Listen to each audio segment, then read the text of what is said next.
Hello, darlings, and welcome to our special edition of Pastors' Wives Tell All, where we three, Jessica, Jenna, and Stephanie, spill the tea on Thursdays. Grab some coffee or a pot of tea and listen in for all the tips and tricks and random facts you never knew you needed. Until now. Hello there, and welcome back to Pastors' Wives Tell All, where we spill the tea on Thursdays. Guys, can we just talk about, yes, I sound like a man. We'll just ignore that fact. We like it. It's okay. But also, it seems as if I am interviewing the two of you today, but You that's sure not are. actually what's happening. No, What's it's not. actually happened is that we interviewed somebody else today. Therefore, we have 4 microphones set up, and we didn't feel like moving anything around. So here we go. Just shimmy down. Shimmy, chimmy.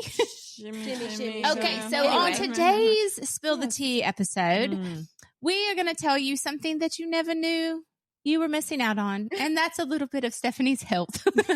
So, Stephanie's health. for a little bit, Stephanie has not been her complete self. She still rocks it, even not being her complete self. But for a while, she's been having some health issues and just slowly declining in different areas. Some things that maybe Jenna and I saw were, definitely the fogginess of the brain. And also she was forgetting to do things that normally she's very on top She was of. just not Stephanie. Yes. Like I'm she not had become present. Stephanie's long lost sister that doesn't actually exist, but was completely opposite of who Stephanie is. Like it was crazy. Like there were times when me and Jessica would look at each other and we'd go, "Is she like? Yeah. Like do we need to check on her? Like what's happening?" Yes. So there were a lot of symptoms, things that we'll allow her to say or not to say, but those were some of the big things that we kind of saw. But we thought hey, on this Spill the Tea, some of the things that you are dealing with, and now that you're slowly on the incline. Yeah, we're getting You're a on little the better. other side of Yeah, it, you're getting there. It's 3 days in and you're feeling better. But there have been some changes, some good changes. So, and there could be other ladies out here dealing with this. And, sometimes we run to the wrong thing, and you ran to the right thing and are seeing some Very spiritual. You're seeing some results. So let's go. Let's talk about it real quick. Hey, friend, we will get right back to our episode, but we want to take a moment and thank our patrons. You guys keep our podcast going. If you are not a patron and you would like to consider donating to our podcast ministry, we would be so grateful, and we might even do a happy dance. When you become a patron, you get perks like being the first to hear about special info and retreats. You get bonus episodes, monthly devotionals, lock screens, and more. Plus, we have added a new $1 tier for those who believe in us and what we're doing, just because you love us. So head on over to our show notes and click on the Patreon link to learn more. Now let's get back to our episode. Okay, well, so like they said, I honestly just thought, it's just perimenopause, guys. I'm just going through perimenopause. That must be what's wrong with my brain. But also, it was very hard for me in the mornings. I would get up and feel like I hadn't slept at all. I felt like I could not move, not function. You can ask them. We're at retreats getting ready, and I can't even think of what to do next. Like I'm walking slowly through the room. They're getting ready super fast, and I'm like, what am I even doing? How do I get ready? Like, it's just processing, trying to move from one thing to the next. Fatigue was really bad. I'm just feeling tired all the time, no matter what. And then on top of that, I was having other physical things, headaches, migraines, weird sensations, like parts of me going to sleep for no reason, like parts of my hand or my foot or parts of my leg or whatever. I even was having some GI issues and just everything, and come to find out, anemia. But all of that stemmed from something. I did not realize what. Yeah. I totally was looking at the wrong things. And so I went and had blood work done. And the first batch of blood work did show me that, yes, I had anemia. And of course, that makes you tired. That's fatigue, all the things. So I'm like, well, that at least, covers that. Right. It doesn't cover everything necessarily, but at least the bad fatigue and all that. But then they wanted to have more work done because some things, I guess, weren't totally clear about what was causing it.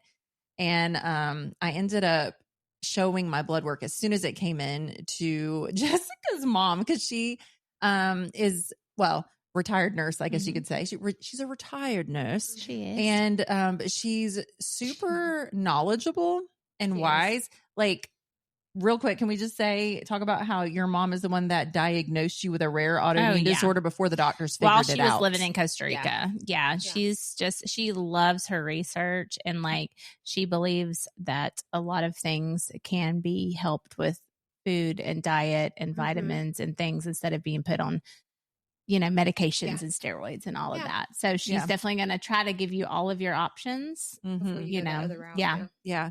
And so because I knew that she actually has been in the medical field and she's very knowledgeable and has helped figure things out that other doctors couldn't figure out, I sent everything to her, and come to find out my folate was low, which you're probably like, folate? What is that? What's a folate? What's the folate?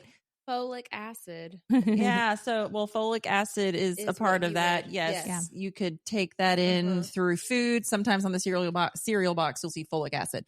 So apparently if you have a folate deficiency, it can cause a whole lot of problems. And the way she explained it to me, she said, these are things that affect like your cells, your blood, like that goes everywhere.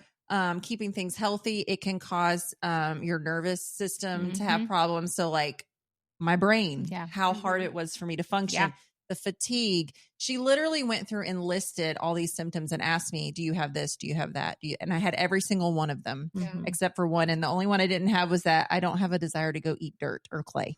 Shoot, that would have been nice to video. Yeah. Dang it. That would have been interesting if that was my desire, but I don't have that. So, but that was the only thing. And there were so many other things. And so she told me, she said, this really affects everything because it's your blood. And so she told me immediately, well, she had told me when she knew I was anemic, get on iron. Yeah. So I had already been taking iron for a while. And then I started taking folic acid a week ago consistently, and even doubling up just a little bit, that sort of thing. And she's told me you need to be eating lots of meat, spinach, green veggies, all the things, which I had already started doing that as soon as I heard that. And then I ordered my folic acid. Yeah. And so since then, for the past 3 days, this is my third day so far, I have woken up and been able to function. I have felt energized. Like I've gotten so much more done, and I'm starting to remember what I was like before. Yeah. And I'm going, oh, yeah, you used to be really good at doing lots of things and still being like there, you know? Yeah. And focused and able to like function and be with your kids and that sort of thing. And all of a sudden I feel like I can do that. And then I haven't had headaches for the first time in the past 3 days, because literally it was daily, occasionally turn into a migraine. Yeah.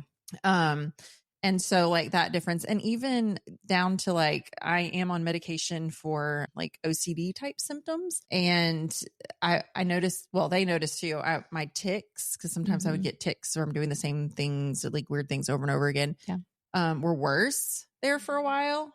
And I do feel like it's slowing down. Oh, it's not a do. I haven't noticed it today, like at all. Really, you wouldn't want to be on the podcast. They were getting so heightened that there's no way we could have podcasted and it not been noticeable. Yeah. Oh yeah.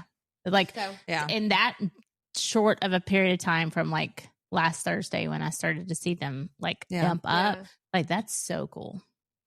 I know, and I do feel like it's a God thing that He sent me, because honestly, let's just throw this out there. Sometimes you feel crazy when you go to the doctor. Amen. Oh, for sure. And I'm not knocking on young doctors. I think they're wonderful. But I do think that there's something about the ones that have been around a long time that aren't so reliant on, I don't know, AI, Google. I don't know. I don't know if that's what they're really relying on. But I feel like they just sweep things under the rug, or they're like, oh, no big deal. Let's put you on a medication, but let's not figure out what's going on. Or they tell you you're fine, and that you just go out and you continue. They did. You after all of the work, and my mom was like, this looks horrible. Yeah. You literally got on the phone and they said, oh, you're good. I mean, you can come back in if you would like. Well, they do want me to come back in to read because you're Yes. supposed to. Yeah. But I asked if I could get in a little bit earlier, and I got a call back from my daughter's assistant or Mhm. whatever, and just said, she said, yeah, we can bump it up if you want, but your numbers are normal. They weren't. They were red. There were several things low, several things high, and I don't know if maybe So crazy. maybe Well, they give looked them at the the wrong benefit of the thing. doubt. Benefit of the doubt, they Yes, might have looked at the yes. wrong blood work. Honestly, they Yeah. could have looked at the wrong thing, the wrong Stephanie, Sure. whatever. But this could be your life though. Yeah. You feeling like you're a crazy person because you know there's something like not right with you, Yeah. but Yeah. then you're made to feel crazy. You gotta fight for yourself, you That's know, right. because, and that was the one thing my mom always told me with the weird symptoms I was having before I was diagnosed is no one else is going to fight for you. Yeah. You have to push to continue to go. And if you don't have a doctor that will push with you and Yeah. help you in research, then go Yeah. find someone else that Mhm. will. Exactly. So, you know, hey, this is a little off topic from normal Mhm. spiritual. And well, I mean, we talk about makeup to Oh, health yeah. issues. So this is a spill the plethora. tea. It is. But Go get your blood work done. go get your blood work done, you know, and also don't rush to just jump on another steroid and rush to just take anything the doctor gives you when it could be the way that you're Okay, eating. friends, It could if be you have vitamins enjoyed that this you need, episode it's as much as deficiencies we that you have, please before help you us spread the word on Facebook and We're not saying Instagram. don't take it. If you didn't but know yet, just do your research. Instagram is where all the fun is at. Also, From we're not dance personal reels medical on Wednesdays, professionals. to Sure, fine. We gotta spiritual put that out there, encouragement and so, laugh out you know, loud posts in obviously, between. go There is something for everyone. And last but Or my certainly mother. not least, Yeah. if you could take a moment right Someone now in the to medical stop what field you're knows what doing they're and give doing us a anyway. rating and review, even yourself a subscribe to Sherry. our podcast, That's this right. seriously helps other people Sherry's find so us who great. wouldn't be able Sherry's to so otherwise. But Thank you anyways, so we much love for you your love and guys. support. Have We a hope you'll lovely tune in next Thursday, week. and we will see you next week.